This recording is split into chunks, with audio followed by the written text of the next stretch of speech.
ये KGS-IS का paper है 71th BPSC प्रीलिम्स के लिए, और ये टेस्ट पेपर है 28 और फुल लेंथ है टेस्ट पेपर 14।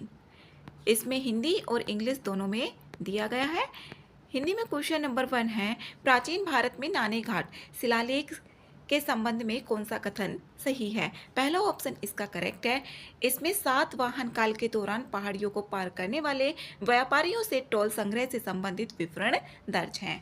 इसमें यहाँ पर दूसरा क्वेश्चन है, निम्नलिखित युग्मों पर विचार करना है और इसमें कितने युग्म सुमेलित है ये बताना है। इधर अनुस्थान दिए गए और इधर अर्थ और उद्देश्य की बात की गई है। इसमें यहाँ पर देखें, राजस्व ये राजा को सर्वोच्च सत्ता प्रदान करने से संबंधित है। ये ऑप्शन इसमें करेक्ट है। जो वैदिक काल का एक प्रमुख अभिषेक अनुष्ठान था जिसे राजा अपनी सत्ता की घोषणा के लिए संपन्न करता था, तो पहला ऑप्शन इसमें करेक्ट है। दूसरा अश्वमेध, इसमें शाही रथ दौड़ नहीं था, जबकि यहाँ पर एक पवित्र घोड़े को एक वर्ष के लिए स्वतंत्र छोड़ दिया जाता था जिसकी रक्षा राजा के योद्धा करते थे। दूसरा ऑप्शन इसमें गलत है। तीसरा ऑप्शन है वाजपेयी, किसी क्षेत्र पर निर्विवाद नियंत्रण। इसमें एक अन्य वैदिक अनुष्ठान थे जो राजाओं या कुलीनों द्वारा मुख्यतः समृद्धि, शक्ति और सामाजिक प्रतिष्ठा प्राप्त करने के लिए किया जाता था। इसमें यहाँ पर तीसरा ऑप्शन भी गलत है, तो दो ऑप्शन इसमें गलत है और एक सही है, तो ए आंसर इसका करेक्ट होगा, केवल एक युग्म। नेक्स्ट 3, महावीर ने जैन धर्म के निम्नलिखित सिद्धांतों में से कौन सा सिद्धांत इसमें जोड़ा गया। इसमें तीसरा सिद्धांत जोड़ा गया, ब्रह्मचर्य का पालन करना। सी ऑप्शन इसमें करेक्ट है। अहिंसा, अहिंसा पहले से ही जो पार्श्वनाथ थे उनके 4 व्रत का हिस्सा थी।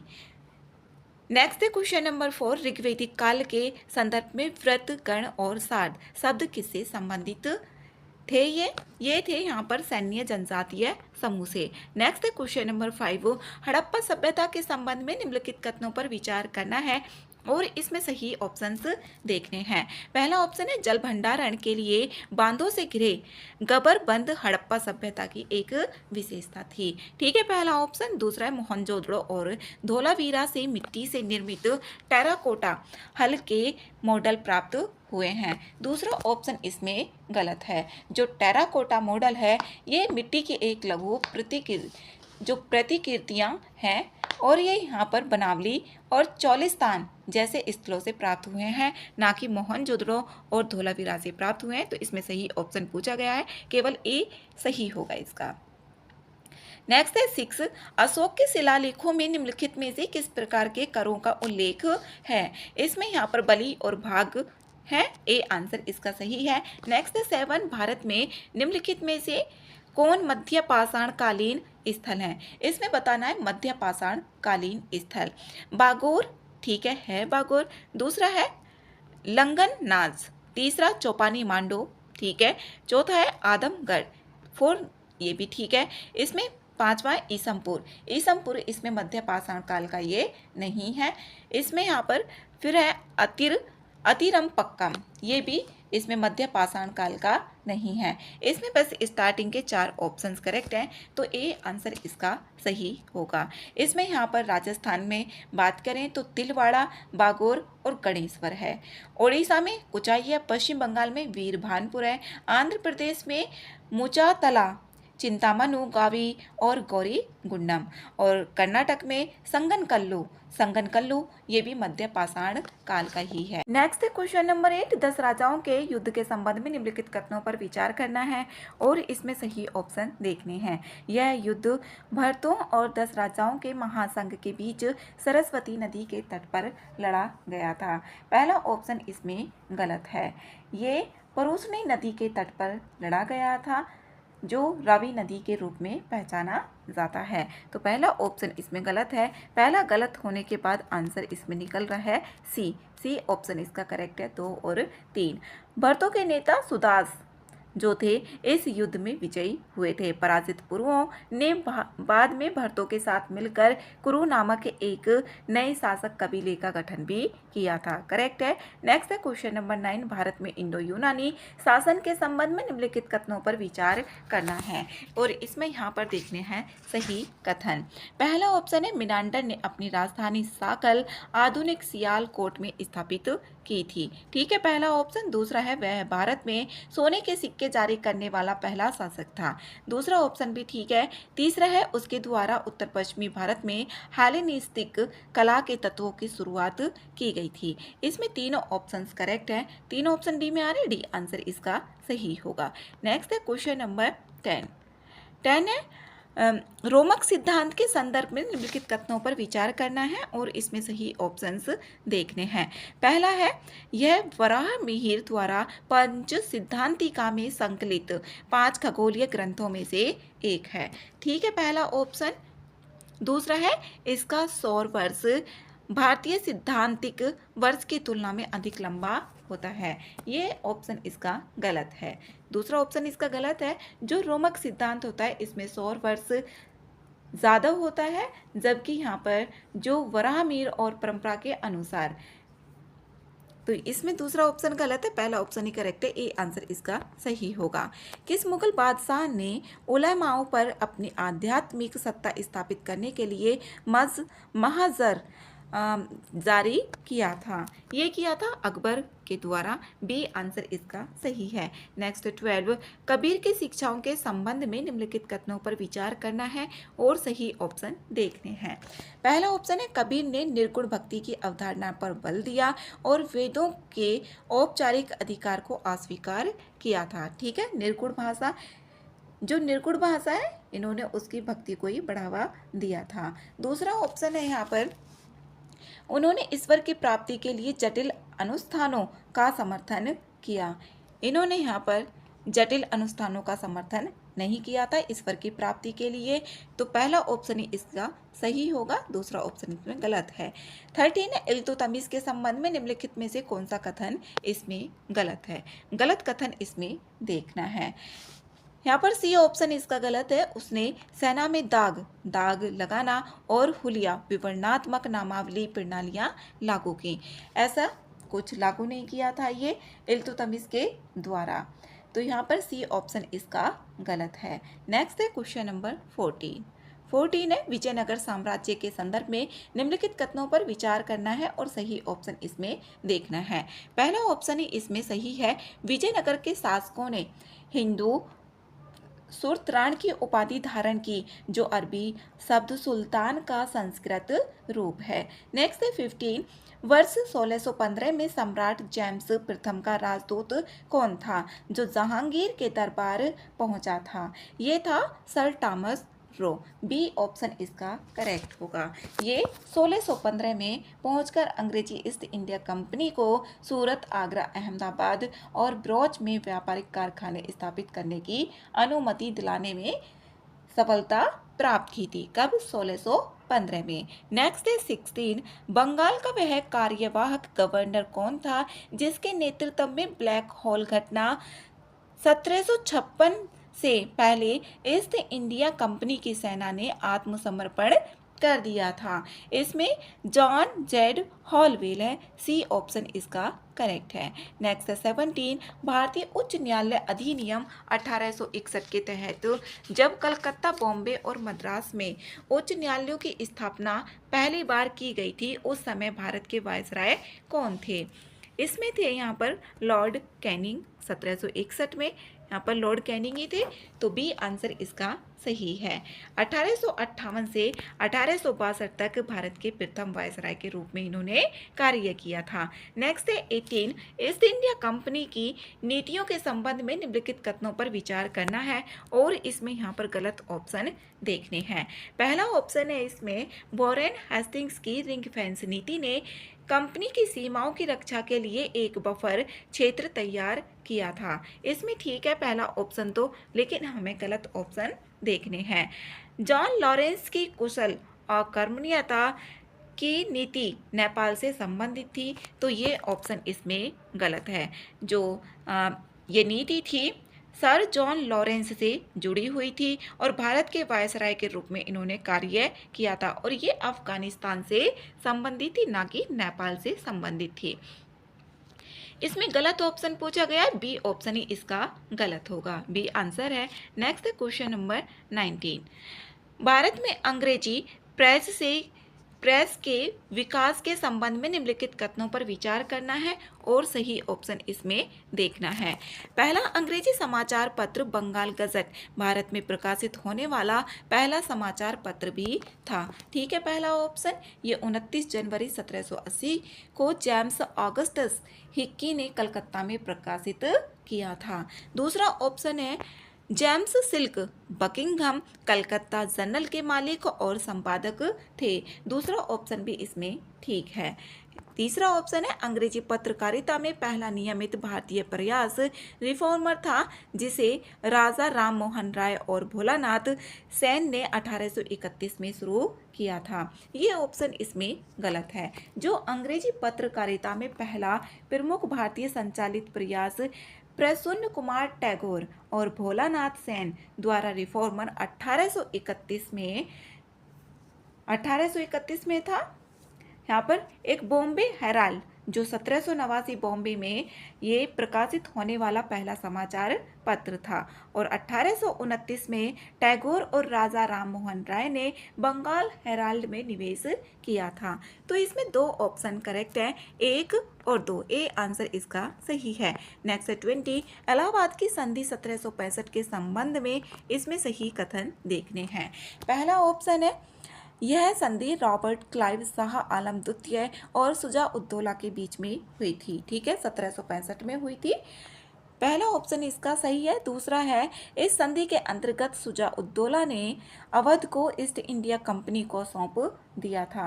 दूसरा ऑप्शन इसमें गलत है। जो यहाँ पर इलाहाबाद की संधि 1765 में हुई थी, अवध के नवाब शुजा उद्दौला को उनके पूरे प्रांत से वंचित नहीं किया गया था। तो यहाँ पर दूसरा ऑप्शन गलत है, पहला ही ठीक है। तो ए आंसर इसका करेक्ट ऑप्शन है। नेक्स्ट है 21, हिंदुस्तान रिपब्लिकन एसोसिएशन HRA के संबंध में देखना है। इसकी स्थापना 1924 में कानपुर में राम प्रसाद बिस्मिल और सरदार भगत सिंह द्वारा की गई थी। गलत है, ये 1924 में की गई थी अक्टूबर में, लेकिन इसके जो संस्थापक थे यहाँ पर राम प्रसाद बिस्मिल, सचिंद्र नाथ सान्याल और जोगेंद्र चंद्र चटर्जी और भी अन्य थे, ना कि इसमें भगत सिंह थे। तो पहला ऑप्शन इसका गलत है। इसमें गलत ही ऑप्शन देखना है। इसका उद्देश्य संयुक्त राज्य भारत के संघीय गणराज्य की स्थापना करना था, जिसका मूल सिद्धांत वयस्क मताधिकार होगा। दूसरा ऑप्शन इसका करेक्ट है, लेकिन इसमें गलत ऑप्शन पूछा गया है, ए आंसर इसका सही है। ये यहाँ पर यही है, ए होगा इसका आंसर। नेक्स्ट 22, एनी बेसेंट ने 1916 में भारत में स्वशासन की मांग के लिए किस संगठन की स्थापना की थी? ये की थी होम रूल लीग की। सी आंसर इसमें सही है। नेक्स्ट है 23, नेहरू रिपोर्ट 1928 में निम्नलिखित में से कौन सा प्रस्ताव नहीं था? इसमें देखना है कौन सा प्रस्ताव इसमें शामिल नहीं था। इसमें यहाँ पर केवल बंगाल और पंजाब में मुसलमानों के लिए सीटों का आरक्षण, बी ऑप्शन इसमें नहीं था। नेक्स्ट है 24, भारत छोड़ो आंदोलन के दौरान निम्नलिखित में से कौन ताम्रलिप्त जातीय सरकार के प्रमुख नेताओं में से नहीं था? इसमें बताना है जो भारत छोड़ो आंदोलन में इसमें जो ताम्रलिप्त जातीय सरकार के प्रमुख नेताओं में नहीं था। इसमें प्रभात चंद्र घोष नहीं थे, डी आंसर इसमें सही होगा। 17 दिसंबर 1942 को बंगाल के मिदनापुर जिले में ये हुई थी। नेक्स्ट 25, निम्नलिखित में से कौन सी भारत सरकार अधिनियम 1935 की विशेषता नहीं थी? ये इम्पोर्टेंट है वाला टॉपिक, जो अधिनियम है भारत सरकार अधिनियम 1935, इसमें कौन सी विशेषता नहीं थी? प्रांतीय विधान मंडलों को पृथक निर्वाचिका मंडलों का पूर्ण उन्मूलन, इसमें ऐसा बात नहीं बोली गई थी। नेक्स्ट है क्वेश्चन, इसका सी आंसर करेक्ट है। 26 है, साइबर हमलों से निपटने के लिए इंटरपोल द्वारा शुरू किए गए ऑपरेशन का क्या नाम है? तो इसमें है ऑपरेशन सिक्योर। ऑपरेशन सिक्योर है, सी आंसर इसमें सही है। साइबर हमलों से निपटने के लिए इंटरपोल द्वारा शुरू किए गए ऑपरेशन का नाम ऑपरेशन सिक्योर है। नेक्स्ट है 27, हाल ही में किस शहर को भारत की तेंदुआ राजधानी घोषित किया गया है? ये बेंगलुरु को किया गया है, तो बी आंसर इसका सही ऑप्शन है। नेक्स्ट है 28, संयुक्त राष्ट्र महासभा द्वारा हाल ही में 2026 को अंतर्राष्ट्रीय महिला किसान वर्ष घोषित किए जाने की पृष्ठभूमि में निम्नलिखित कथनों पर विचार करना है और इसमें सही ऑप्शन देखना है। पहला ऑप्शन है दक्षिण एशिया में कृषि कार्य बल में महिलाओं की हिस्सेदारी लगभग 39% है। दूसरा ऑप्शन है भारत में आर्थिक रूप से सक्रिय महिलाओं में से 50% से भी कम कृषि में कार्यरत हैं। ये ऑप्शन इसमें गलत है, दूसरा ऑप्शन गलत है। इसमें देखें यहाँ पर जो 80% ग्रामीण महिलाएं कृषि क्षेत्र में कार्यरत है, ना कि ये 50% से भी कम बोला गया है, तो दूसरा ऑप्शन इसमें गलत है। ये एलिमिनेट। तीसरा है नवीनतम राष्ट्रीय परिवार स्वास्थ्य सर्वेक्षण के अनुसार भारत में विशेष रूप से महिला भूमि स्वामित्व 8.3% ही है। तीसरा ऑप्शन इसमें ठीक है, तो सी आंसर इसका करेक्ट होगा। नेक्स्ट है 29, प्रोजेक्ट विष्णु के संबंध में निम्नलिखित कथनों में से कौन सा कथन सही है? इसमें यहाँ पर फर्स्ट ऑप्शन ही करेक्ट है। जो प्रोजेक्ट विष्णु है यह भारत की स्वदेशी हाइपरसोनिक मिसाइल विकसित करने के लिए DRDO की एक परियोजना है। ए आंसर इसमें सही है।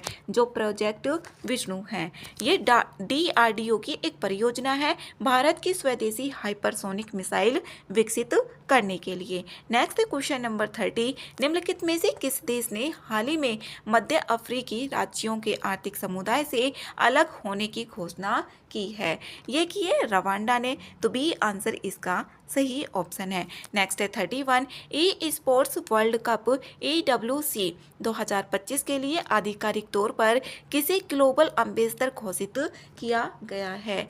ये किया गया क्रिस्टियानो रोनाल्डो। बी आंसर इसमें सही है। नेक्स्ट है 32, हाल ही में कौन सी टीम विश्व टेस्ट चैंपियनशिप WTC की विजेता बनी है? इसमें बनी है दक्षिण अफ्रीका, तो सी ऑप्शन इसका करेक्ट ऑप्शन है। नेक्स्ट है क्वेश्चन नंबर 33, किस भारतीय शहर को UNESCO creative cities network UCCN में सिटी ऑफ गैस्ट्रोनॉमी के रूप में शामिल करने के लिए आधिकारिक तौर पर नामित किया गया है? इसमें लखनऊ को किया गया है, तो सी आंसर इसका सही ऑप्शन है। नेक्स्ट है 34, UNHCR की वार्षिक वैश्विक रुझान रिपोर्ट के अनुसार किस देश में शरणार्थियों और जबरन विस्थापित लोगों की संख्या सर्वाधिक है? तो बी ऑप्शन इसमें करेक्ट है। यहाँ पर सूडान होगा। जो UNHCR की वार्षिक वैश्विक रुझान रिपोर्ट के अनुसार किस देश में शरणार्थियों और जबरन विस्थापित लोगों की संख्या सबसे अधिक सूडान देश में है। नेक्स्ट 35, शहरी निकाय चुनावों के लिए ई-वोटिंग प्रणाली अपनाने वाला भारत का पहला राज्य कौन सा बन गया है? इसमें बना है बिहार, तो डी आंसर इसमें करेक्ट है। ई-वोटिंग प्रणाली को अपनाने वाला पहला राज्य बना है बिहार। राष्ट्रीय सहकारी नीति 2025 के संबंध में निम्नलिखित कथनों पर विचार करना है और सही ऑप्शन इसमें देखना है। इसमें यहाँ पर पहला ऑप्शन है राष्ट्रीय सहकारिता नीति 2025 का मसौदा तैयार करने वाली समिति की अध्यक्षता केंद्रीय गृह मंत्री श्री अमित शाह ने की। ये ऑप्शन इसमें गलत है। ये जो राष्ट्रीय सहकारिता नीति 2025 है इसकी अध्यक्षता पूर्व केंद्रीय मंत्री श्री सुरेश प्रभु ने की थी, ना कि इनके द्वारा की गई है। दूसरा ऑप्शन है नीति का एक प्रमुख उद्देश्य प्रत्येक तहसील में 5 आदर्श सहकारी गांव विकसित करना है। ये ऑप्शन इसमें सही है। इस नीति में नाबार्ड के सहयोग से प्रत्येक तहसील में 5 मॉडल सहकारी गांव स्थापित करने का उद्देश्य शामिल है, तो इसमें सही ऑप्शन पूछा गया है, तो बी आंसर इसका करेक्ट है। नेक्स्ट है 37, मैनार वेटलैंड कॉम्प्लेक्स जिसे हाल ही में अंतर्राष्ट्रीय महत्व के आर्द्रभूमियों की रामसर सूची में शामिल किया गया है, निम्नलिखित में से किस राज्य में स्थित है? ये राजस्थान में स्थित है, तो इसका ए ऑप्शन ही करेक्ट होगा। जो मैनार वेटलैंड कॉम्प्लेक्स है इसे रामसर सूची में शामिल किया गया और ये राजस्थान में स्थित है। और ये इस स्थल का प्रकार देखें तो मीठे पानी का मानसूनी आर्द्र भूमि परिसर है। नेक्स्ट है 38 है UNCTAD की विश्व निवेश रिपोर्ट 2025 के अनुसार 2024 में प्रत्यक्ष विदेशी निवेश FDI में भारत का स्थान कौन सा रहा है? ये 15वां रहा है। बी आंसर इसमें करेक्ट है। नेक्स्ट है 39 हाल ही में लॉन्च किए गए 3,000 रुपये वाले फास्टैग आधारित वार्षिक पास के तहत निजी वाहनों के लिए कितनी यात्राओं की अनुमति है? इसमें यहाँ पर 200 की है, तो बी आंसर इसका करेक्ट ऑप्शन है। नेक्स्ट है क्वेश्चन नंबर 40 किस विभाग ने digital platform know your DigiPin और know your pin code launch किया है? ये किया है डाक विभाग के द्वारा। ए आंसर इसका सही है। 41 है विदेश व्यापार महानिदेशालय के भूमि बंदरगाह बंद करने के आदेश के बावजूद बांग्लादेश से परिधान के निर्यात की अनुमति किन बंदरगाहों के माध्यम से अभी भी जारी है? डी ऑप्शन इसमें करेक्ट है, नाहवा, सेवा और कोलकाता। तो डी आंसर है इसका। नेक्स्ट है क्वेश्चन नंबर 42 इनवार मिसाइल के संबंध में निम्नलिखित कथनों पर विचार करना है और इसमें सही ऑप्शन देखना है। पहला ऑप्शन है यह एक anti tank guided missile ATGM है जिसे टैंक प्लेटफॉर्म से लॉन्च करने के लिए डिज़ाइन किया गया है। दूसरा ऑप्शन है इनवर मिसाइल का निर्माण रूस की रोसोबोरोन एक्सपोर्ट द्वारा किया गया है। दूसरा ऑप्शन भी इसमें करेक्ट है, तो सी आंसर इसका सही आंसर है। नेक्स्ट है 43 किस कंपनी ने राजस्थान में भारत का पहला पोटास और हैलाइट ब्लॉक और उत्तर प्रदेश में दुर्लभ पृथ्वी तत्व REE ब्लॉक हासिल किया है? ये किया है हिंदुस्तान जिंक लिमिटेड HZL के द्वारा।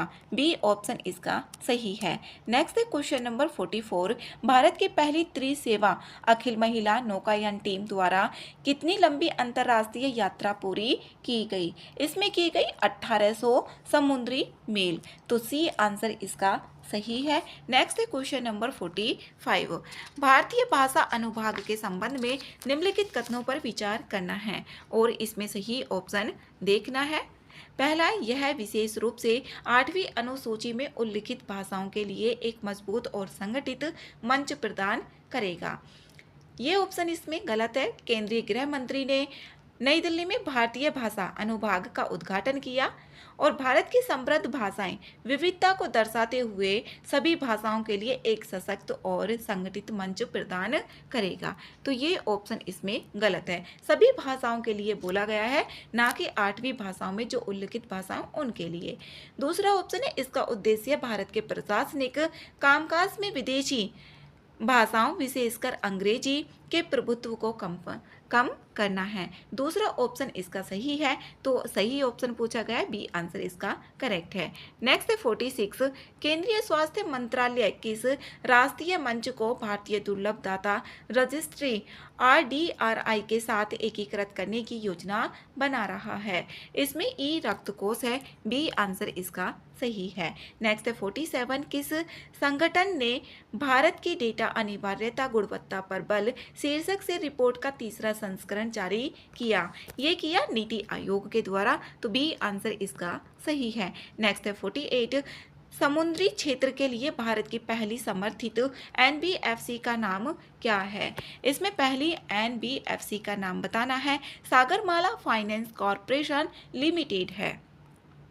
ए आंसर इसका सही है। नेक्स्ट क्वेश्चन नंबर 49 है किस देश की नेशनल असेंबली ने हाल ही में एक विधेयक को मंजूरी दी है जिसमें असहनीय और लाइलाज बीमारियों से ग्रस्त वयस्कों को इच्छा मृत्यु का विकल्प चुनने की अनुमति दी गई है? ये फ्रांस में दी गई है, तो बी आंसर इसका करेक्ट है। नेक्स्ट है क्वेश्चन नंबर 50 61वीं राष्ट्रीय शतरंज चैंपियनशिप 2024 किसने जीती? ये जीती कार्तिक वेंकट रमन के द्वारा। डी आंसर इसका सही है। नेक्स्ट है क्वेश्चन नंबर 51 यदि किसी परिक्रमा करते हुए अंतरिक्ष यान से एक गेंद छोड़ी जाए तो क्या होगा?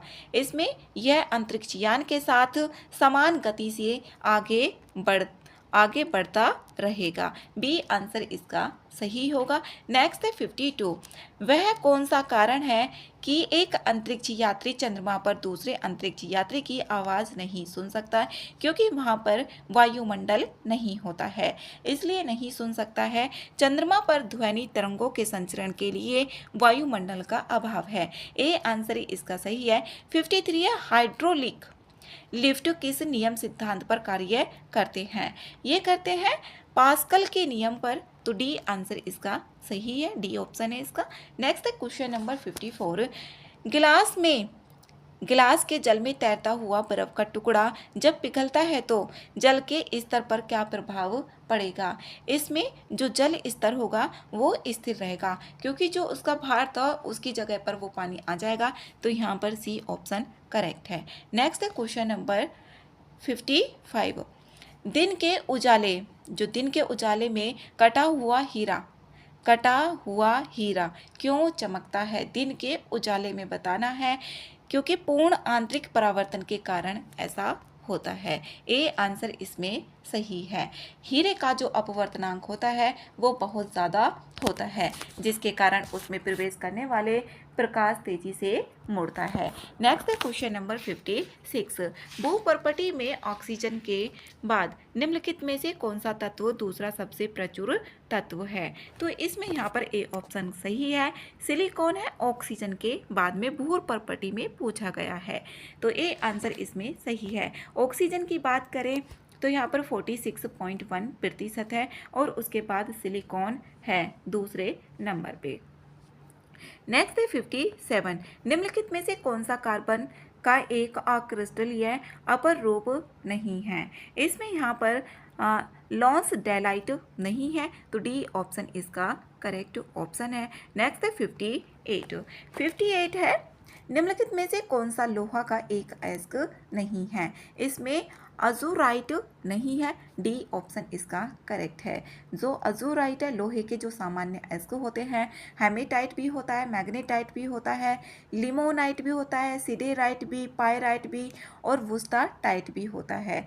लेकिन जो अजूराइट होता है यह तांबे का एक कार्बोनेट खनिज है और तांबे का एक प्राथमिक अयस्क भी है। नेक्स्ट है 59। निम्नलिखित में से किस गैस का स्वतः प्रज्वलन तापमान सबसे कम होता है? ये होता है कार्बन डाइसल्फाइड का। इसमें हाइड्रोजन का 500 डिग्री सेंटीग्रेड, जबकि मीथेन का 540 डिग्री सेंटीग्रेड, कार्बन मोनोऑक्साइड का 609 और कार्बन डाइसल्फाइड का 90 डिग्री सेंटीग्रेड होता है। डी आंसर इसका सही ऑप्शन है। नेक्स्ट है 60। निम्नलिखित में से किस रासायनिक यौगिक को रॉयल वाटर भी कहा जाता है? ये अम्ल राज को बोला जाता है, डी ऑप्शन इसमें सही है। और इसका जो फॉर्मूला होता है HNO3 होता है। इसमें यहाँ पर स्टार्टिंग में लगा होता है कंसंट्रेट, जो सांद्र होगा उसको बोला जाएगा। इसमें एक डाइल्यूट भी होता है तो उसको नहीं बोला जाता है। नेक्स्ट है 61। टमाटर के लाल रंग के लिए कौन सा वर्णक उत्तरदायी होता है? लाइकोपीन होता है, डी ऑप्शन इसका सही है। नेक्स्ट है 62 है। निम्नलिखित में से कौन सा हार्मोन हृदयाघात और कुछ अन्य हृदय संबंधी समस्याओं के इलाज के लिए दवा के रूप में इस्तेमाल किया जा सकता है? इसमें बी ऑप्शन करेक्ट है, एपिनेफ्रिन, बी आंसर ठीक है। नेक्स्ट है 63। धान के पौधों में जिंक की कमी के कारण निम्नलिखित में से कौन सा रोग होता है? इसमें खैरा रोग होता है, सी आंसर इसका सही है। नेक्स्ट है 64। निम्नलिखित में से वह कौन सी पहली बीमारी थी जिसके लिए सफल टीका विकसित किया गया था? इसमें यहाँ पर थी ये पहली बीमारी बतानी है जिसका पहली बार सफल टीका विकसित किया गया था, यही चेचक है, तो ए आंसर इसका ठीक है। 65 है। यहाँ पर नाखून मुख्यतः निम्नलिखित में से किस पदार्थ के बने होते हैं? इसमें यहाँ पर केराटिन के बने होते हैं, सी ऑप्शन इसमें सही होगा, सी ऑप्शन है। नेक्स्ट है 66। एंजाइम लाइपेज निम्नलिखित में से किस अंग में उत्पन्न होता है? जो लाइपेज होता है ये अग्नाशय में उत्पन्न होता है, डी आंसर इसका सही है। नेक्स्ट है 67, शरीर में ग्लूकोज ग्लाइकोजन में परिवर्तित हो जाता है और निम्नलिखित में से किस अंग में संग्रहित होता है। ये यहाँ पर होता है यकृत में। डी आंसर इसका सही है। नेक्स्ट है 68, पुष्पीय पौधों में बिना निषेचन के बीज जो बीज होते हैं निर्माण की प्रक्रिया को क्या कहते हैं। इसमें कहा जाता है असंगजनन और अपोमिक्सिस। सी ऑप्शन इसका सही है। नेक्स्ट है 69, निम्नलिखित में से कौन सा समुद्री जल में पोषक तत्वों की अधिकता और फाइटो प्लांक्टन की अतिवृद्धि के कारण बनने वाली मोटी श्लेष्मा परत होती है। इसमें सी स्नॉट होती है। डी आंसर इसमें सही होगा। जो सी स्नॉट होती है यह समुद्री जल में बनने वाली मोटी श्लेष्म परत होती है जो तब बनती है जब अतिरिक्त पोषक तत्व फाइटो जो प्लांक्टन होता है के अत्यधिक उत्पादन को प्रेरित करते हैं। और प्रवाल भित्ति ये विविध प्रकार के समुद्री परितंत्र जो इकोसिस्टम्स है वो हैं जो प्रवाल के बने होते हैं। नेक्स्ट है क्वेश्चन नंबर 70, निम्नलिखित में से किस उपकरण का उपयोग आवेशित कणों या आयनों को उच्च ऊर्जा में त्वरित करने के लिए किया जाता है। इसमें साइक्लोट्रॉन को किया जाता है। डी आंसर इसका सही ऑप्शन है। 71 है सीटी कंप्यूटेड टोमोग्राफी स्कैन में किस प्रकार की किरणों का उपयोग किया जाता है। इसमें किया जाता है एक्सरे का। तो बी आंसर इसका सही है। सीटी के लिए जो कंप्यूटेड टोमोग्राफी होता है शरीर जो स्कैन शरीर की आंतरिक संरचनाओं के विस्तृत तस्वीरें बनाने के लिए एक्सरे का उपयोग करता है। नेक्स्ट है 72, सूर्य के संबंध में निम्नलिखित कथनों पर विचार करना है और सही ऑप्शन देखना है। सूर्य का कोरोना उसके प्रकाश मंडल से अधिक गर्म होता है। ठीक है, जो सूर्य का कोरोना होता है जो बाहरी वायुमंडल होता है उसको बोला जाता है सूर्य के कोरोना। इसका तापमान 1 से 3 मिलियन केल्विन होता है। दूसरा ऑप्शन है सूर्य की सतह उसके कोर से अधिक ठंडी होती है। दूसरा ऑप्शन भी इसमें सही ऑप्शन है। तीसरा है सूर्य के अंदर ऊर्जा का उत्पादन नाभिकीय विखंडन की प्रक्रिया के माध्यम से होता है। तीसरा ऑप्शन इसमें गलत है। जो सूर्य के अंदर ऊर्जा उत्पन्न होती है वह परमाणु विखंडन के माध्यम से नहीं होती बल्कि नाभिकीय संलयन के माध्यम से होती है। तीसरा ऑप्शन इसमें गलत है। एक और दो बी में आ रहा है। बी आंसर इसका सही ऑप्शन है। नेक्स्ट है 73, भारत के संविधान के संबंध में निम्नलिखित कथनों पर विचार करना है। सही ऑप्शन इसमें देखना है। सही ऑप्शन बताना है। पहला ऑप्शन है इसमें नगर पालिकाओं की शक्तियों का उल्लेख संविधान के भाग 9A में किया गया है। ठीक है, पहला ऑप्शन। दूसरा संविधान का भाग 18 आपातकालीन प्रावधानों से संबंधित है। दूसरा ऑप्शन भी इसमें ठीक है। 352 से 360 ये भाग 18 में दिए गए हैं और इसमें आर्टिकल 352 से 360 में है। तीसरा ऑप्शन है संविधान संशोधन से संबंधित प्रावधान संविधान के भाग 20 में है। तीनों ऑप्शन से इसमें सही है। डी आंसर इसका करेक्ट होगा। नेक्स्ट है 74, मौलिक अधिकारों के जो विशेषताएं हैं के संबंध में निम्नलिखित कथनों में से देखना है कौन सा गलत है। इसमें मौलिक अधिकारों की विशेषताओं से संबंधित देखना है। गलत ऑप्शन बताना है। वे निरपेक्ष है तो पहला ऑप्शन गलत है। ये निरपेक्ष नहीं है। वे संविधान के तहत राज्य द्वारा बनाए गए उचित प्रतिबंधों के अधीन भी हैं। जहाँ पर स्वतंत्रता दी जाती है तो एक तरफ से उन पर प्रतिबंध भी लगाया जाता है। तो यहाँ पर पहला ऑप्शन इसमें गलत है। सभी मौलिक अधिकार नागरिकों विदेशियों और कानूनी व्यक्तियों के लिए समान रूप से उपलब्ध हैं। ये भी ऑप्शन गलत है। यहाँ पर विदेशियों सहित सभी पर लागू होता है आर्टिकल 21। वहीं अगर आर्टिकल 19 की बात करें तो जैसे बोलने की स्वतंत्रता, सभा, संघ, आवागमन और निवास, ये केवल भारतीय नागरिकों के लिए उपलब्ध है ना कि विदेशियों के लिए है। तो यहाँ पर दूसरा ऑप्शन भी गलत है। वे अनुउल्लंघनीय हैं। तीसरा ऑप्शन भी इसमें गलत है। ये संसद द्वारा संवैधानिक संशोधन अधिनियम के माध्यम से संशोधित या प्रतिबंधित किए जा सकते हैं। अनुउल्लंघनीय नहीं है ये। तो यहाँ पर तीसरा ऑप्शन भी गलत है। चौथा ऑप्शन है वे सामान्यतः स्वतः क्रियान्वयन योग्य हैं। ये ऑप्शन इसमें सही है। चौथा ऑप्शन इसमें सही है, तो तीनों ऑप्शन स्टार्टिंग के गलत है। 1 2 3 बी में आ रहा है, तो बी आंसर इसका सही ऑप्शन है। नेक्स्ट है 75, दिनेश गोस्वामी समिति किससे संबंधित है? ये है चुनावी सुधार से संबंधित, बी आंसर इसका सही ऑप्शन है। 76 है संविधान संशोधन विधेयक के संबंध में निम्नलिखित कथनों में से देखना है कौन सा सही ऑप्शन है। पहला ऑप्शन है इसे संसद के किसी भी सदन में पेश किया जा सकता है तथा इसे संसद के प्रत्येक सदन द्वारा विशेष बहुमत से पारित किया जाना भी आवश्यक होता है। 2/3 इसमें बहुमत, मतदान करने वाले सदस्यों का 2/3 भी होना चाहिए और सदन की कुल सदस्यता का बहुमत और उपस्थित। तो इसमें पहला ऑप्शन इसका सही है। दूसरा है संविधान संशोधन विधेयक के लिए संयुक्त बैठक का प्रावधान है। संयुक्त बैठक का प्रावधान इसमें नहीं होता है, दूसरा ऑप्शन गलत है, ए ऑप्शन ही इसका सही आंसर होगा। नेक्स्ट 77, न्यायालय की अवमानना के संबंध में निम्नलिखित कथनों पर विचार करना है और इसमें सही ऑप्शन भी देखना है। न्यायालय की अवमानना शब्द को भारतीय संविधान के आर्टिकल 129 के तहत परिभाषित किया गया है। भारत के संविधान में कहीं भी नहीं है न्यायालय की अवमानना शब्द, तो पहला ऑप्शन इसमें गलत है। दूसरा ऑप्शन है आर्टिकल 129 में सर्वोच्च न्यायालय, जबकि 215 में उच्च न्यायालय की अवमानना के लिए दंडित करने का अधिकार देते हैं। दूसरा ऑप्शन इसमें सही है, तो बी आंसर इसका करेक्ट है। नेक्स्ट है क्वेश्चन नंबर 78, राज्य विधानमंडल और संघीय विधानमंडल के चुनावों से संबंधित विवादों का निर्णय अनन्य रूप से निम्नलिखित में से किसके द्वारा किया जाता है? ये उच्च न्यायालय के द्वारा किया जाता है, बी ऑप्शन इसका सही है। नेक्स्ट है 79 ने भारतीय संविधान की किस अनुसूची के तहत खनन के लिए निजी पक्षों को जनजातीय भूमि के हस्तांतरण को अमान्य घोषित किया जा सकता है?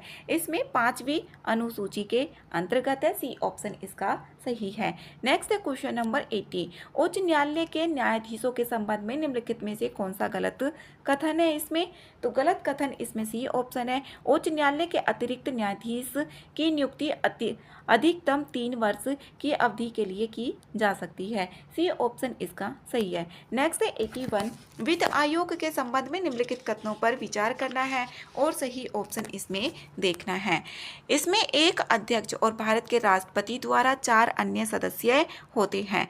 ठीक है, पहला ऑप्शन सदस्य पुनर्नियुक्ति के पात्र नहीं है, इसमें पुनर्नियुक्ति के पात्र होते हैं, तो दूसरा ऑप्शन इसमें गलत है। तीसरा अध्यक्ष ऐसे व्यक्ति का होना अनिवार्य है जिसे सार्वजनिक मामलों का अनुभव प्राप्त हो। पहला और तीसरा ऑप्शन करेक्ट है, तो डी आंसर इसका सही ऑप्शन है।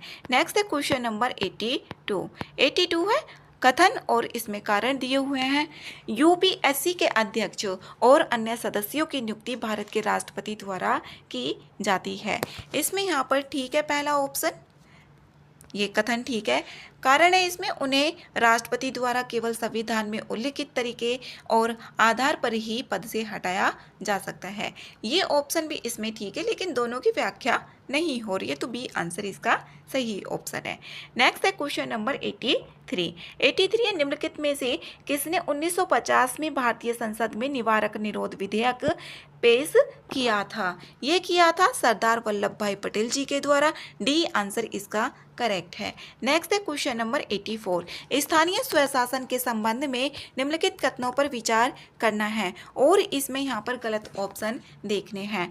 तीनों स्तरों पर पंचायती राज संस्थाओं के सदस्य जनता द्वारा प्रत्यक्ष रूप से चुने जाते हैं। पहला ऑप्शन इसका सही है। पंचायती राज मंत्रालय द्वारा प्रतिवर्ष 24 अप्रैल को पंचायती राज दिवस मनाया जाता है। दूसरा ऑप्शन भी इसमें ठीक है, 24 अप्रैल को ही प्रतिवर्ष मनाया जाता है।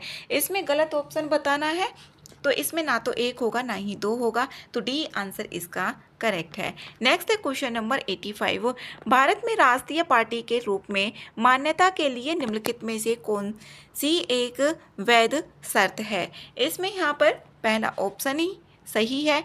किसी भी 4 या अधिक राज्यों में 6% वैध मत प्राप्त करना और 4 लोकसभा सीटें भी जीतना। ए ऑप्शन ही इसका करेक्ट ऑप्शन है। 86 है किस संवैधानिक संशोधन अधिनियम के ने भारत में सहकारी समितियों को संवैधानिक दर्जा और संरक्षण प्रदान किया है।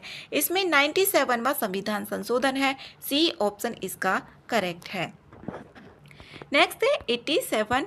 87 सूची 1 और सूची 2 दी गई है आर्टिकल, और इधर संवैधानिक निकाय दिए गए, इसमें कोड इसमें मिलान करने हैं। 324 की बात करें तो ये निर्वाचन आयोग से संबंधित है। दूसरा है 315, इसमें संघ लोक सेवा, यहाँ पर ए ऑप्शन है। 280 वित्त आयोग, और 338 है इसमें राष्ट्रीय अनुसूचित जाति आयोग। तो इसमें बी ऑप्शन इसका करेक्ट होगा। तीसरा है 3.1.4.2। Next question number 88। टैरिफ और कोटा के संबंध में निम्नलिखित कथनों पर विचार करना है और इसमें सही ऑप्शंस देखने हैं।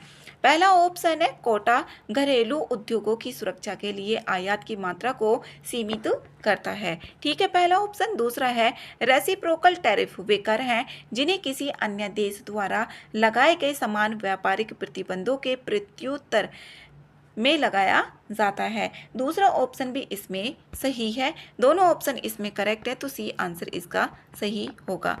नेक्स्ट है 89। किसी अर्थव्यवस्था में कुल प्रजनन दर को किस प्रकार परिभाषित किया जा सकता है? इसमें सी ऑप्शन करेक्ट है।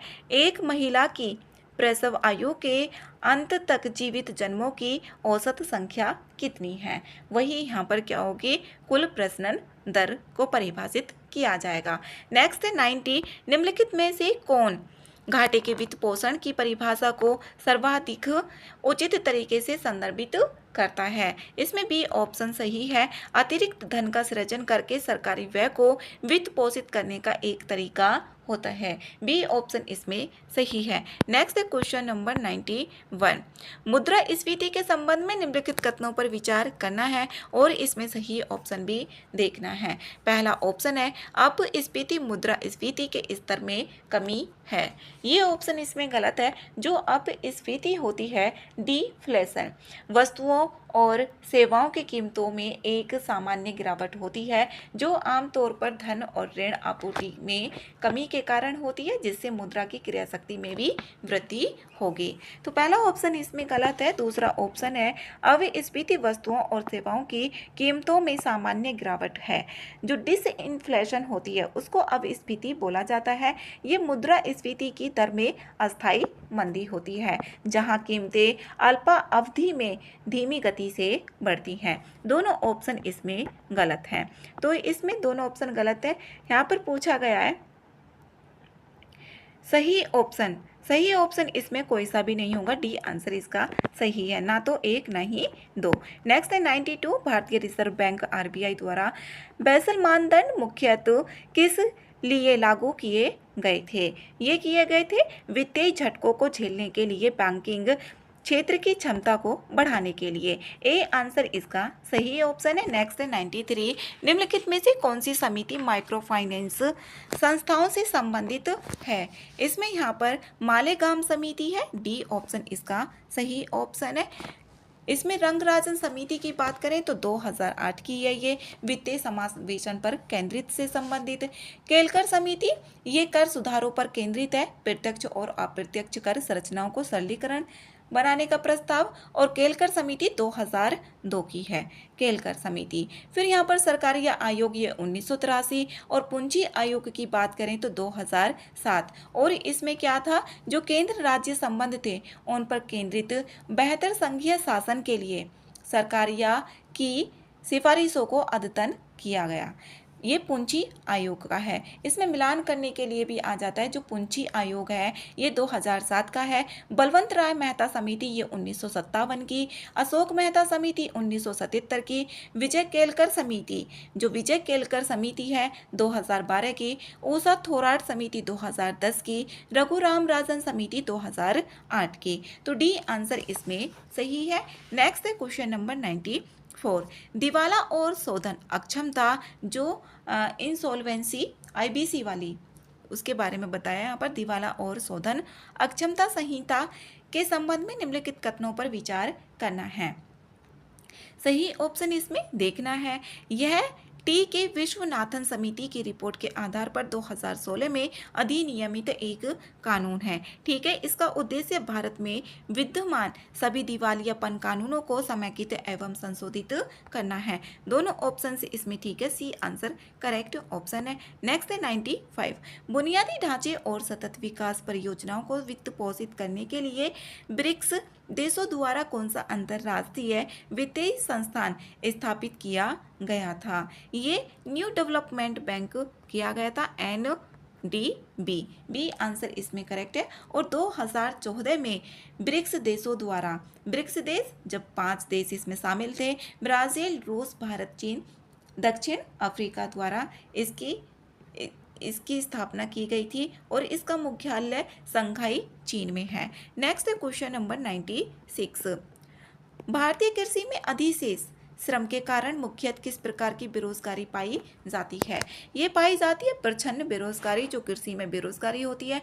बी आंसर इसमें सही है। नेक्स्ट है 97, निम्नलिखित में से कौन पूंजी बाजार साधन है? पूंजी बाजार साधन देखने हैं जो सरकारी प्रतिभूतियां होती हैं, ये भी पूंजी होती है। और जो ट्रेजरी बिल होते हैं, ट्रेजरी बिल यहाँ पर पूंजी नहीं होती, ये अल्पकालिक ऋण साधन होते हैं। 90 दिनों का 182 या 364, जो 365 दिनों से कम के होते हैं वही होंगे यहाँ पर ट्रेजरी बिल, और ये मुद्रा बाजार से संबंधित हैं, ना कि पूंजी बाजार से संबंधित हैं। तो दूसरा ऑप्शन इसमें गलत है।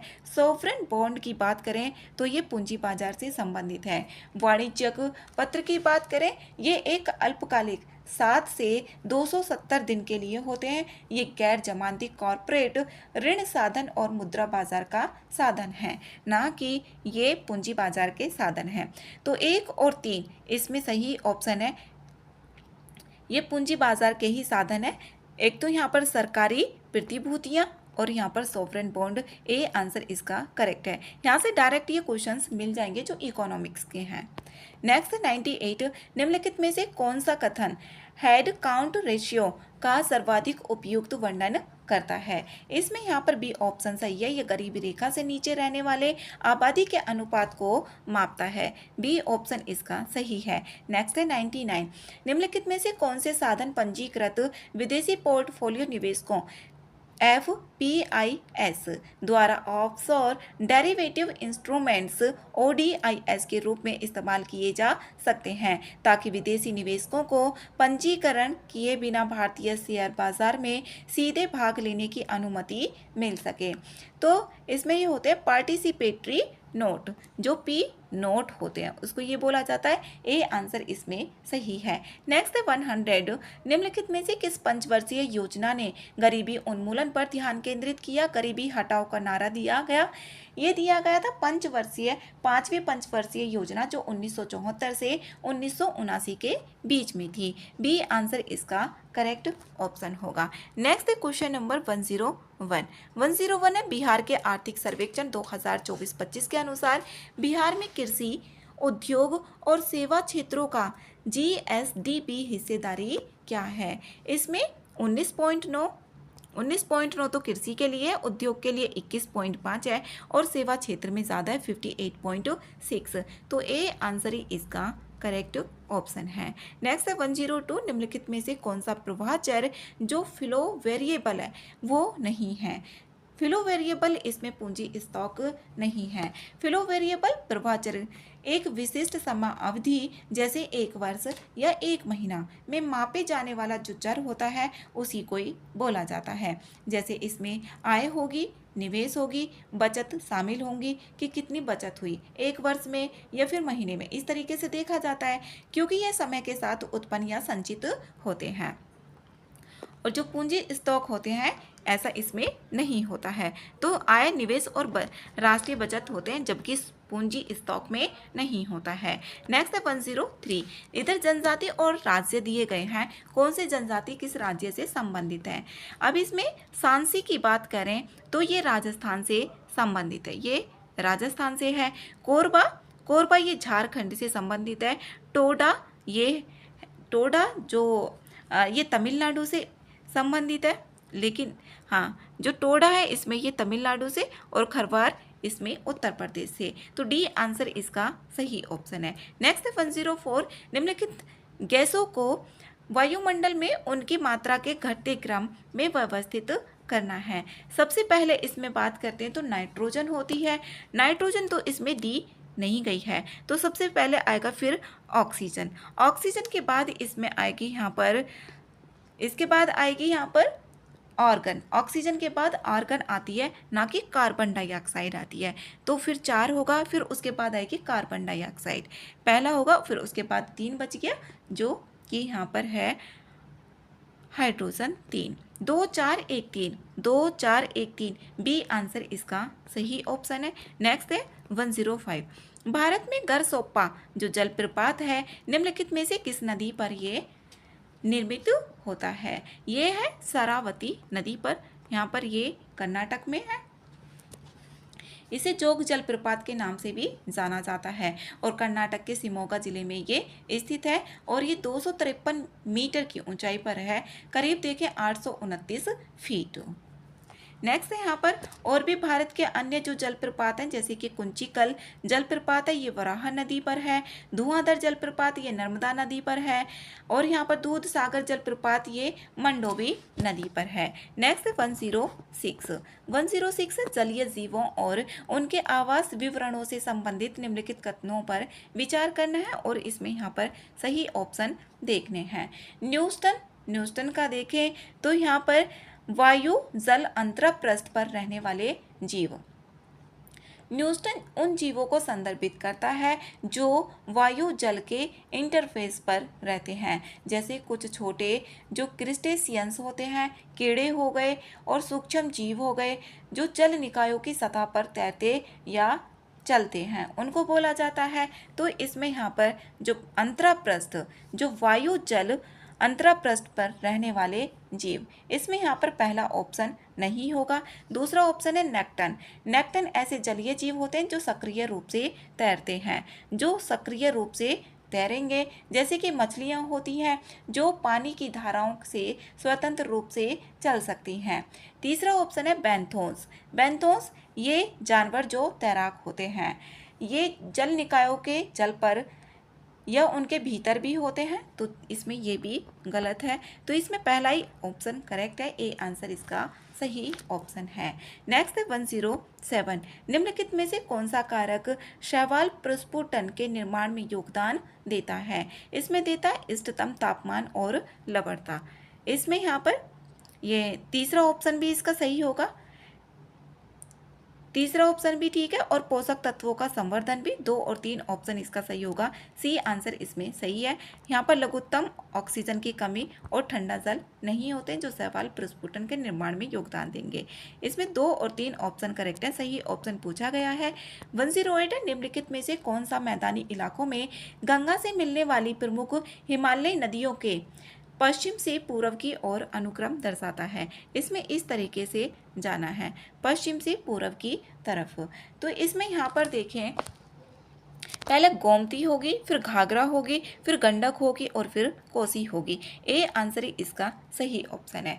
नेक्स्ट है 109, ग्रहों का निम्नलिखित में से कौन सा युग्म सौर मंडल में उच्चतम और निम्नतम घनत्व को दर्शाता है? डी ऑप्शन इसमें सही है, पृथ्वी और शनि। ये ऑप्शन ठीक है, डी आंसर है। नेक्स्ट है 110, ये स्थानीय तूफानों के प्रकार हैं जो बंगाल और असम में शाम के समय आने वाले भयंकर तूफान हैं। ये वर्षा, चाय, जूट और चावल की खेती के लिए उपयोगी हैं। असम में इन तूफानों को बारडोली छीरहा के नाम से भी जाना जाता है। ये कहाँ पर है?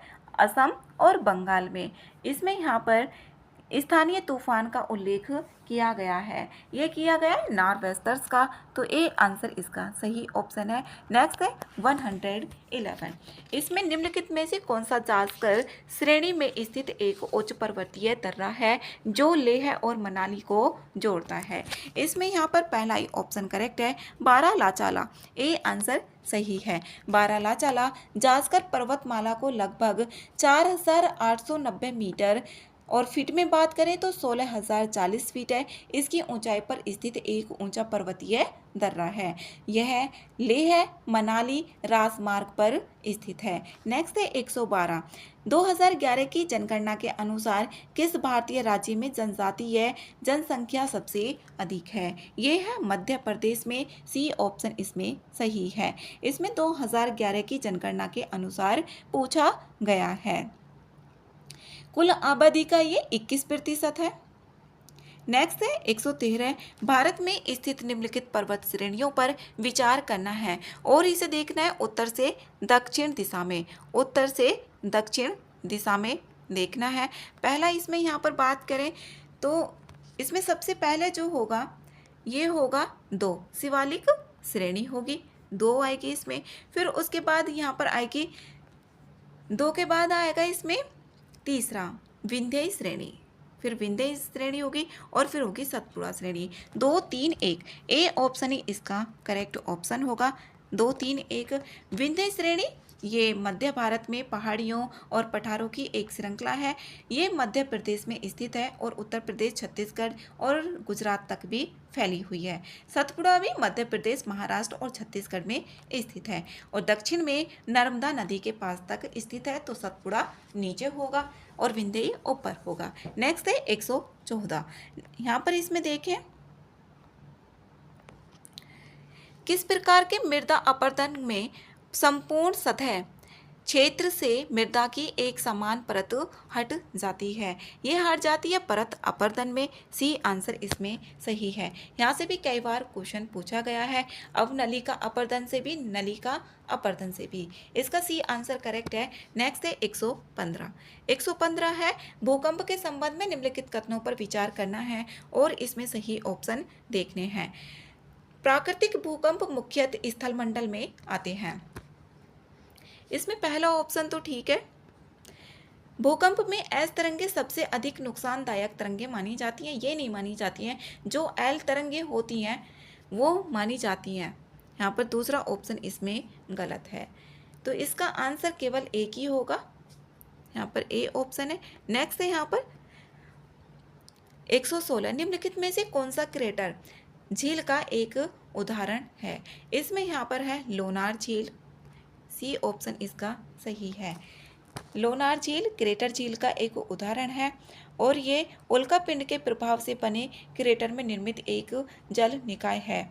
ये झीलें आमतौर पर भूवैज्ञानिक रूप से महत्वपूर्ण स्थलों पर पाई जाती हैं। नेक्स्ट है 117। भारत के निम्नलिखित राज्यों केंद्र शासित प्रदेशों को मैंग्रोव वनों के अंतर्गत क्षेत्रफल के अनुसार अवरोही क्रम में व्यवस्थित करना है। सबसे ज़्यादा कहाँ पर मैंग्रोव है ये बताना है। सबसे ज़्यादा पश्चिम बंगाल में है, तो पहले नंबर पे इसमें 3 आएगा। उसके बाद होगा यहाँ पर गुजरात, उसके बाद गुजरात में है और उसके बाद है यहाँ पर अंडमान निकोबार में और फिर उसके बाद है महाराष्ट्र में। इसमें यहाँ पर 3 4 1 2 ए ऑप्शन ही इसका सही है। पश्चिम बंगाल में बात करें तो 4,992 वर्ग किलोमीटर है। गुजरात में देखें तो 23.66% है। अंडमान निकोबार में 12.39% है। महाराष्ट्र में 6.31% है। तो इसका जो आंसर होगा A option he correct answer है। नेक्स्ट है 118। किसी पारिस्थितिकी तंत्र में किसी प्रजाति की स्थिति जिसमें उसके जीवित रहने के लिए आवश्यक परिस्थितियां और उसकी पारिस्थितिक भूमिका शामिल है में जैविक और अजैविक पर्यावरण के साथ सभी अंतःक्रियाएं शामिल होती हैं। इसमें यहाँ पर ये किसका वर्णन किया गया? पारिस्थितिकी निकेत का किया गया है। ए आंसर इसका सही ऑप्शन है। नेक्स्ट है 119। 119 से उष्णकटिबंधीय चक्रवातों के संबंध में बताना है और सही ऑप्शन से इसमें देखने हैं। उष्णकटिबंधीय चक्रवातों के लिए ऊर्जा का प्राथमिक स्रोत संघनन की गुप्त ऊष्मा है। इसमें पहला ऑप्शन सही है। ये अरब सागर की तुलना में बंगाल की खाड़ी में अधिक बार आते हैं जिसका सतही क्षेत्रफल अधिक है। दूसरा ऑप्शन इसमें गलत है। जो ये उष्णकटिबंधीय चक्रवात है अरब सागर का सतही क्षेत्रफल ज़्यादा है बंगाल की खाड़ी से। तो यहाँ पर दूसरा ऑप्शन गलत है। पहला ऑप्शन ही इसका सही होगा। ए आंसर इसका करेक्ट है। नेक्स्ट है 120। निम्नलिखित में से कौन कृष्णा नदी की सहायक नदी नहीं है? इसमें यहाँ पर रामगंगा नहीं है। रामगंगा कृष्णा नदी की सहायक नदी नहीं है, बल्कि ये गंगा नदी जी की सहायक नदी है, जो उत्तराखंड में कुमाऊं हिमालय से निकलती है और उत्तर प्रदेश में कन्नौज के पास गंगा में मिल जाती है। कौन? रामगंगा। डी आंसर इसमें करेक्ट है, ये कृष्णा की सहायक नदी नहीं है। नेक्स्ट है 121, बिहार की भौगोलिक विशेषताओं के संबंध में सही ऑप्शन इसमें देखना है। इसमें पहला ऑप्शन है बिहार का क्षेत्रफल भारत के कुल क्षेत्रफल का लगभग 2.86% है, तो सही है पहला ऑप्शन। बिहार की औसत ऊंचाई समुद्र तल से लगभग 153 मीटर है, गलत है दूसरा ऑप्शन। तो इसमें यहाँ पर 173 फीट है, ना कि 153 मीटर है। 53 मीटर है, ना कि 153। तीसरा ऑप्शन है यहाँ पर बिहार मुख्यतः गंगा के मैदान के मध्य भाग में स्थित है, तो यहाँ पर तीसरा ऑप्शन ठीक है। 1 और 3 सी ऑप्शन इसका सही होगा। नेक्स्ट है 122, गुजराती कवि सोडल ने किस पाल शासक को उत्तरापद स्वामी की उपाधि से संबोधित किया था? इसमें धर्मपाल को किया था। ए आंसर इसका सही ऑप्शन है। 123 है, वर्ष 2025 में शारदा सिन्हा को मरणोपरांत निम्नलिखित में से कौन सा पुरस्कार प्रदान किया गया? पद्म विभूषण से किया गया। डी आंसर इसमें सही है। नेक्स्ट 124 पद्मश्री महासुंदरी देवी बिहार की किस चित्रकला परंपरा से जुड़ी हुई हैं? ये मिथिला चित्रकला से जुड़ी हुई हैं। सी आंसर इसका सही है। नेक्स्ट 125, निम्नलिखित कथनों पर विचार करना है, सही ऑप्शन इसमें बताने हैं। पटना और गया जिले का क्षेत्र प्राचीन काल में मगध के नाम से जाना जाता था। ठीक है, पहला ऑप्शन मगध के नाम से ही जाना जाता था। पटना और जो गया का क्षेत्र है, मगध महाजनपद की राजधानी राजगीर थी। दूसरा ऑप्शन भी इसमें सही है, दोनों ऑप्शन से इसमें सही है, तो सी आंसर इसका सही ऑप्शन होगा। नेक्स्ट 126, 1919 से 1920 के दौरान बिहार के दरभंगा क्षेत्र में किसान आंदोलन का नेतृत्व किसने किया था? ये स्वामी विद्यानंद जी के द्वारा किया गया था। डी ऑप्शन इसका सही है, ये 1919 से 1920 के दौरान किया गया था। और किसान सभा जो 1936 में एक बिहार के किसान आंदोलन और अखिल भारतीय किसान सभा 1936 की पृष्ठभूमि तैयार करने में भी सहायक हुआ था ये। नेक्स्ट 127, ट्रेवार्था के जलवायु वर्गीकरण के संदर्भ में निम्नलिखित कथनों पर विचार करना है और इसमें सही ऑप्शन देखने हैं। उन्होंने बिहार के उत्तरी भाग के लगभग आधे हिस्से को AW जलवायु क्षेत्र में रखा था। इसमें पहला ऑप्शन गलत है, CAW के क्षेत्र में रखा था, तो पहला ऑप्शन इसमें गलत होगा। CAW का मतलब होता है उपोष्णकटिबंधीय मानसून, शुष्क शीतकाल, जो शीतकाल होगा वो शुष्क होगा। उन्होंने बिहार के दक्षिणी भाग के लगभग आधे हिस्से को CAW जलवायु क्षेत्र में रखा था। इसमें यहाँ पर उन्होंने बिहार के दक्षिणी भाग को, जो दक्षिणी भाग है उसको AW जलवायु के क्षेत्र में रखा था, जिसका अर्थ होता है अपेक्षाकृत शुष्क और गर्म। तो दोनों ऑप्शन इसमें अपोजिट करके यहाँ पर दे दिए गए, ऐसे और इसमें इस तरीके से, तो दोनों गलत होंगे, ना तो एक ना ही दो। डी आंसर इसका सही ऑप्शन है। 128 है, पीर अली खान के संबंध में निम्नलिखित कथनों पर विचार करना है। वह पटना में एक पुस्तक विक्रेता थे और उन्होंने 1857 के विद्रोह के दौरान वहां विद्रोह का नेतृत्व किया था। इसमें पहला ऑप्शन सही है। दूसरा, उन्होंने ब्रिटिशों से माफी मांगना अस्वीकार कर दिया। 7 जुलाई 1857 को सार्वजनिक रूप से उन्हें फांसी दे दी गई। दूसरा ऑप्शन भी इसमें सही है। 7 जुलाई 1857 को इनको फांसी भी दे दी गई थी, जो औपनिवेशिक शासन के खिलाफ प्रतिरोध का एक प्रतीक था। पीर अली खान के बारे में यहाँ पर बात की गई है। दोनों ऑप्शन सही है, सी आंसर इसका सही होगा। नेक्स्ट है 129, प्रथम बौद्ध संगीति के संदर्भ में निम्नलिखित कथनों में से कौन सा सही ऑप्शन है? इसमें सही ऑप्शन बताना है। यह राजगीर की सप्तपर्णी गुफाओं में 483 ईसा पूर्व में आयोजित की गई थी। ठीक है, प्रथम बौद्ध संगति 483 में की गई थी। इस संगति की अध्यक्षता गौतम बुद्ध के प्रमुख शिष्य आनंद ने की थी। गलत है ये महाकश्यप ने की थी, ना कि जो आनंद थे इनके द्वारा की गई थी। दूसरा ऑप्शन इसमें गलत है, तो पहला आंसर इसका सही होगा, सही ऑप्शन बताना है। 130 से चंद्रगुप्त मौर्य के दरबार में भेजे गए राजदूत मेगास्थनीज ने पाटलिपुत्र को किस नाम से संबोधित किया था?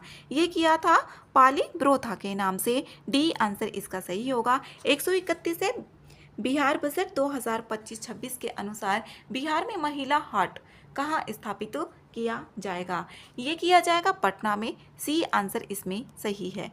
नेक्स्ट है 132। बिहार बजट 2025-26 के संबंध में सही ऑप्शन इसमें देखना है।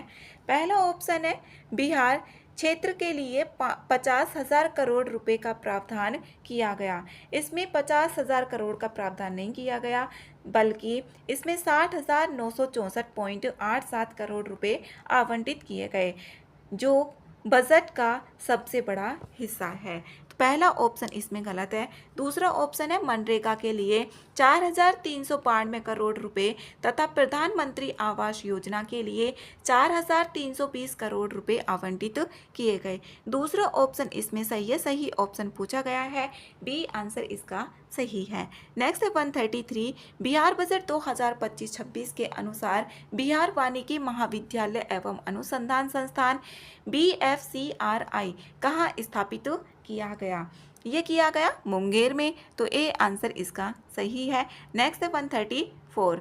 2011 की जनगणना के अनुसार भारत की कुल जनसंख्या में बिहार की जनसंख्या का कितना प्रतिशत है? इसमें है 8.6%। इंपॉर्टेंट क्वेश्चन है। बी ऑप्शन इसका करेक्ट आंसर है। नेक्स्ट है 135। बिहार बजट 2025-26 के अनुसार राज्य में जलवायु अनुकूल कृषि कार्यक्रम से संबंधित निम्नलिखित कथनों पर विचार करना है और इसमें सही ऑप्शन बताने हैं। यह कार्यक्रम राज्य के सभी 38 जिलों में संचालित किया जाएगा। करेक्ट है। कुल 190 गांवों को जलवायु अनुकूल आदर्श कृषि गांवों के रूप में विकसित किया जाएगा। दूसरा ऑप्शन भी ठीक है। सी आंसर इसका सही ऑप्शन होगा। नेक्स्ट है इसमें 136। बरौनी थर्मल पावर स्टेशन की स्थापना ये कब हुई थी? ये हुई थी 1962 में। तो इसका आंसर सी ऑप्शन करेक्ट होगा। बिहार के बेगूसराय जिले के बरौनी में ये स्थित है। तो सी आंसर है इसका 1962 में। नेक्स्ट है 137। बिहार के किस जिले में माता जानकी मंदिर का शिलान्यास और भूमि पूजन किया गया है, जो अयोध्या स्थित श्री राम जन्मभूमि मंदिर की तर्ज पर बनाया जाएगा? ये सीतामढ़ी में। तो बी आंसर इसमें करेक्ट है। नेक्स्ट है 138। बिहार की निम्नलिखित झीलों पक्षी अभ्यारण्यों में से किसको रामसर स्थल का दर्जा प्राप्त है? इसमें सही ऑप्शन देखने हैं किस किस को रामसर का दर्जा प्राप्त है। पहला ऑप्शन है नकटी पक्षी अभ्यारण्य, ठीक है। कांवर झील भी है, जिसे 2020 में पहली बार, ये पहला था बिहार का जिसे रामसर स्थल घोषित किया गया था। ये एक एशिया की सबसे बड़ी गोखुर झील है। 2020 नवंबर में घोषित किया गया था। ये इंपॉर्टेंट है, पूछा जा सकता है। गोगाबील झील बिहार के कटिहार जिले में ये स्थित है। पक्षी अभ्यारण्य है और बिहार का पहला सामुदायिक रिजर्व है और इसको अभी तक रामसर स्थल का दर्जा नहीं मिला है। तीसरा ऑप्शन इसमें गलत है। नागी और नकटी इन दोनों को एक साथ ही किया गया था, तो इसमें चौथा करेक्ट है। तो 1, 2, 4 सी ऑप्शन में इसमें ठीक है। गोगाबील इसमें इनकरेक्ट है। नेक्स्ट है 139। 139 है सूची 1 और सूची 2 दी गई है। इसमें यहाँ पर मिलान करने हैं। बिहार के राज्यपाल इनकी बात करें तो ये आरिफ मोहम्मद खान है। इम्पोर्टेंट है। बिहार के मुख्य न्यायाधीश ये हैं विपुल एम पंचोली। तो यहाँ पर चौथा ऑप्शन है। इसमें यहाँ पर ये दूसरे का है। बिहार के मुख्यमंत्री नीतीश कुमार हैं। बिहार के मुख्यमंत्री नीतीश कुमार हैं और बिहार के मुख्य निर्वाचन अधिकारी विनोद सिंह गुंजियाल हैं। तो इसमें जो आंसर होगा 3, 4, 2, 1 डी ऑप्शन इसका सही ऑप्शन है। नेक्स्ट 140। 8 अप्रैल 1929 को भगत सिंह के साथ मिलकर केंद्रीय असेंबली में बम किसने फेंका था? ये फेंका था ए ऑप्शन इसमें ठीक है, बटुकेश्वर दत्त के द्वारा 8 अप्रैल 1929 को जो भगत सिंह थे उनके साथ मिलकर केंद्रीय असेंबली में बम फेंका था बटुकेश्वर दत्त जी के द्वारा। नेक्स्ट है 141, एक निश्चित कोड को यहाँ पर सिमिलरिटी को ये लिखा गया और कंप्यूटर को ये, और जबकि एस्ट्रोलॉजी को क्या लिखा जाएगा। इसमें ना जो अंग्रेजी वर्णमाला के अक्षर हैं उनको यहाँ पर बढ़ते हुए क्रम के अनुसार लिखा गया है। जैसे यहाँ पर देखें ए, यहाँ पर सिमिलरिटी में ए आएगा, फिर उसके बाद आई आएगा, आई तो इसमें कितने हैं 3 है, फिर उसके बाद आ जाएगा एल, फिर एम आएगा, फिर आर आएगा, फिर एस होगा, टी होगा और फिर वाई आएगा। इसी तरीके से अब यहाँ पर एस्ट्रोलॉजी में देखना ए के बाद क्या आएगा, यहाँ पर जी आएगा, फिर उसके बाद एल आएगा, फिर उसमें क्या हो जाएंगे 2 ओ दिए हुए हैं, फिर आर होगा, फिर एस होगा, टी होगा और फिर वाई होगा। तो इसका जो आंसर होगा डी ऑप्शन करेक्ट है। नेक्स्ट है यहाँ पर नीचे दिए गए विकल्पों में से 3 विकल्प किसी तरह एक समान है और उनसे अलग है। अलग जो विकल्प है उनको यहाँ पर चुनना है। इसमें यहाँ पर देखें ये 19 है, जैसे पहली संख्या है इसमें 19 है। 19 में अगर 2 की मल्टीप्लाई कर दें, 19 में 2 की मल्टीप्लाई कर दें तो 19 2 जा कितना हो गया 38 हो गया। तो 38 यहाँ पर ये इक्वल का साइन है, 19 और क्रॉस 2 इक्वल टू आया 38। अब माइनस के इसमें से करा हमने 10 क्योंकि 28 लाना है तो यहाँ पर 28 आ गया। इसी तरीके से देखते हैं यहाँ पर, अब ये 23 है, 23 क्रॉस करते हैं, यहाँ पर अलग देखना है, जो भी अलग आ जाएगा वही आंसर हो जाएगा। 2 की मल्टीप्लाई कर देते हैं और यहाँ पर 23 दूनी 46 होते हैं, माइनस के 10 घटा दिया तो इसमें आ गया 36। फिर उसके बाद है यहाँ पर 29 दूनी कितने होते हैं, यहाँ पर 58 होते हैं, 10 घटा देते हैं तो 48 आ जाता है, ये भी ठीक है। 31 दूनी होता है 62, 62 में से 10 घटाते हैं तो यहाँ पर 42 आता है, ना कि 40 आता है। डी ऑप्शन ही इसका करेक्ट आंसर है। 2 दोस्त हैं ए और बी की जगह ए और बी एक ही जगह से चलना शुरू करते हैं। ए 25 मीटर, अब ये एक ही जगह से चलना स्टार्ट किया इन्होंने, तो ए 25 मीटर उत्तर दिशा में चलता है। अब पता चल गया हमें कि यहाँ से चल रहा है, ये उत्तर दिशा में 25 चल गया जो ए था, और यहाँ पर जो बी है, यहाँ पर बी है, ए 25 मीटर उत्तर दिशा में चलता है, फिर दाएं मुड़कर दायां इधर मुड़ेगा तो ये 30 मीटर चलता है, 30 मीटर चल गया। फिर यहाँ पर इसी बीच बी, जो बी है 35 मीटर इधर चल रहा है, पूर्व दिशा में 35 मीटर चला, ये 35 हो गया। फिर यहाँ से बाएं मुड़ेगा, तो बायां जो मुड़ेगा ना ये ऊपर की तरफ यहाँ पर मुड़ेगा, और इसने बोला यहाँ पर 20 मीटर, ये बायां मुड़ता है और 20 मीटर चलता है, तो बी के सापेक्ष ए की दिशा क्या होगी, ए के सापेक्ष। अब यहाँ पर बी के सापेक्ष देखनी है। अब बी तो यहाँ पर आया, ये बी है, इस तरीके से इसकी हमें दिशा देखनी है इधर यहाँ पर अब कौन सी दिशा पड़ेगी, ये उत्तर पश्चिम दिशा पड़ेगी। ए तो यहाँ पर है ना, तो इसकी दिशा यहाँ पर पड़ेगी, तो ये उत्तर पश्चिम होगा। इस तरीके से इसकी दिशा, क्योंकि दिशाओं की संख्या कितनी होती है 8 होती है, तो उत्तर पश्चिम होगा। ए आंसर इसका करेक्ट ऑप्शन है। नेक्स्ट 144, शब्दों को सही शब्दकोश क्रम में व्यवस्थित करने के बाद दिए गए विकल्पों में से वह शब्द चुने जो अंग्रेजी शब्दकोश में दूसरे शब्द का प्रतिनिधित्व करता है। इसमें यहाँ पर देखें, जैसे कि सबसे पहले होगा 4 नंबर पे लैक हो गया, लैक, फिर उसके बाद लैमेंट, फिर लार्ज, फिर लविक, फिर उसके बाद होगा लेटेंट। तो यहाँ पर जो आएगा इसका आंसर, यहाँ पर बी ऑप्शन इसका सही है, यहाँ पर बी ऑप्शन सही है, यहाँ पर ये पूछा गया है। नेक्स्ट 145, एक निश्चित कोड भाषा में हीरो वी गो को यहाँ पर ASAT ड्यू ये लिखा जाता है, वी कैन गो को DUMUA ऐसे लिखा जाता है। तो हीरो को क्या लिखा जाएगा, अब यहाँ पर देख लेते हैं। अब दोनों में कॉमन क्या आ रहा है, दोनों में कॉमन आ रहा है यहाँ पर वी गो भी आ रहा है, और यहाँ पर वी और गो, यहाँ पर वी और गो दोनों कॉमन आ रहे हैं। अब जो बच गया ना यहाँ पर हीरो ही बच रहा है, इसमें कैन का जो भी बचेगा वो आ जाएगा। अब वी का देखें दोनों में जो आ रहा है, यहाँ पर जो हो सकता है इसमें ASA, इसका ASA भी हो सकता है और यहाँ पर DU भी हो सकता है, और इसका भी यहाँ पर सेम हो सकता है। अब इसमें ASA और DU, तो इसमें ना TE बच गया और इधर हीरो बच रहा है, तो क्या आ जाएगा इसका आंसर TE। तो 145 का आंसर जो होगा ये डी ऑप्शन सही होगा।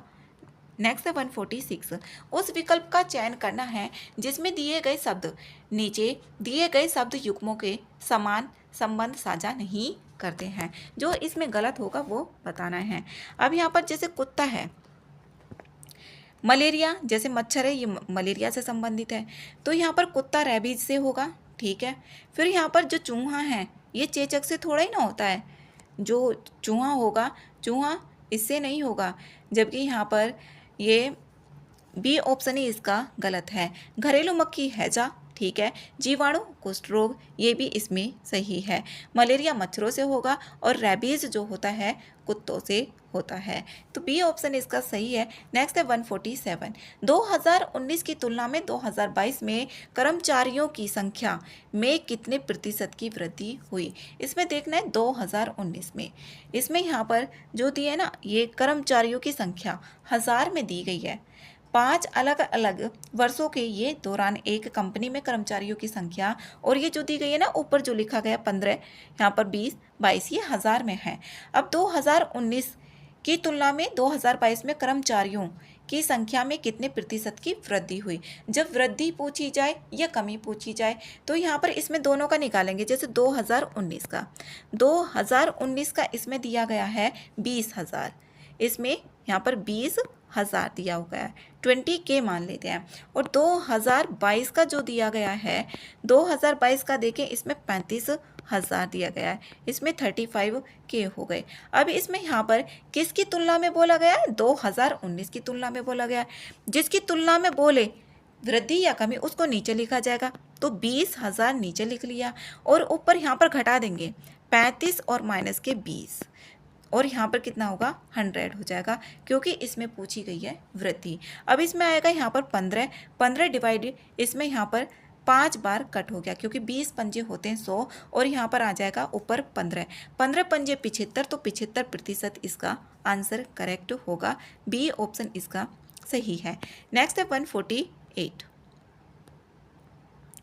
148 है, दी गई श्रृंखला में इसके क्वेश्चन मार्क के प्लेस पर क्या आएगा। क्वेश्चन मार्क के प्लेस पर बताना है, तो इसमें 5 से 10, इसमें यहाँ पर पहले 5 जुड़ रहा है, फिर इसमें यहाँ पर दूसरे में 10 जुड़ गया, फिर उसमें तीसरे में 17, फिर यहाँ पर इसमें 26, और फिर यहाँ पर इसमें 37। तो इसमें जो आएगा ना 100 आएगा। इसको कैलकुलेशन करने के बाद ए आंसर इसका सही होगा।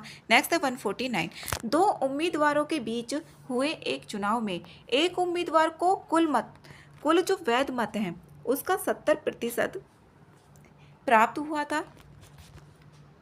इसमें यहाँ पर देखें इसने बोला है 20% जो थे ना वो अवैध मत थे। किसका, 20,000 का। यहाँ पर कुल जो मत थे 20,000 थे, तो 20,000 का हम जो निकालते हैं इसमें यहाँ पर अवैध मत निकाल लेते, कितने वोट थे 20%। तो 2 जीरो से इसमें 2 जीरो कैंसिल हो जाएंगी, तो यहाँ पर 3 जीरो, 2 दूनी 4, 4,000 जो थे अवैध मत हैं, क्योंकि 20% है। तो जो वैध मत है कितने हो गए यहाँ पर 16,000 हो गए।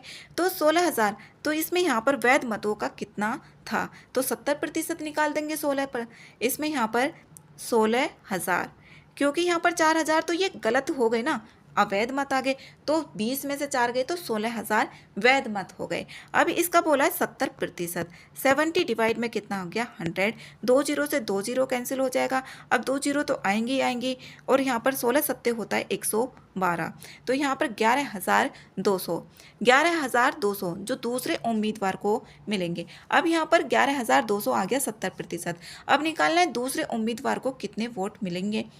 ये तो 70% वैध मत आए। अब यहाँ पर दूसरे उम्मीदवार को निकालना है, तो 16,000 में से 11,200 घटा देंगे। यहाँ पर 16,000 में से घटा देंगे 11,200, तो इसमें जो आंसर आएगा ये आएगा 4,800 जो मत होंगे वो दूसरे उम्मीदवार को मिले, वैध मतों की संख्या होगी। ए आंसर इसका सही है। नेक्स्ट है इसमें 150। यदि 19 जुलाई 2021 को सोमवार था तो 19 दिसंबर 2021 को कौन सा दिन होगा।